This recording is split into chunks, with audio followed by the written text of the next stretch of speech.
Okay, here we are in the fourth round of the Mandela blanket, and we're going to do a granny spike stitch. It's like a normal granny stitch but with attitude.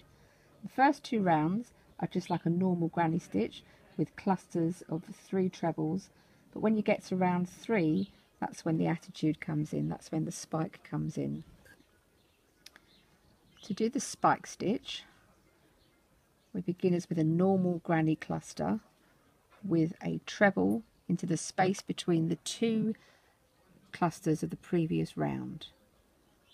So 1 treble, but on the second stitch we're going to go into the cluster 2 rows below to the center treble of that cluster and go into that stitch.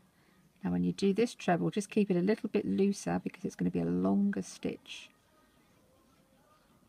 and that one makes the spike. And then on the third treble of that cluster, just as before, into the space between the 2 trebles of the previous round. So I'll just show you that again.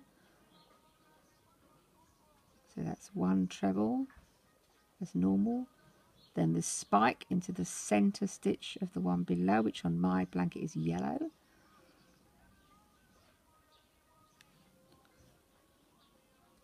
and then the third one as normal.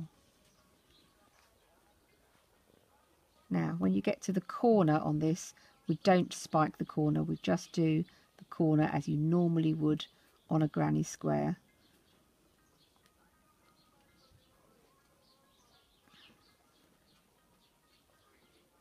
So that's our last spike just before the corner, and then on the corner, working into that 2 chain space on the corner, as usual, it's 3 trebles,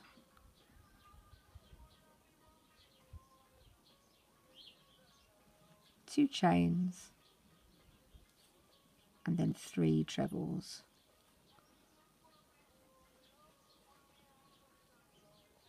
And then once you've worked the corner, we're ready to continue round on the next edge with your spike stitch.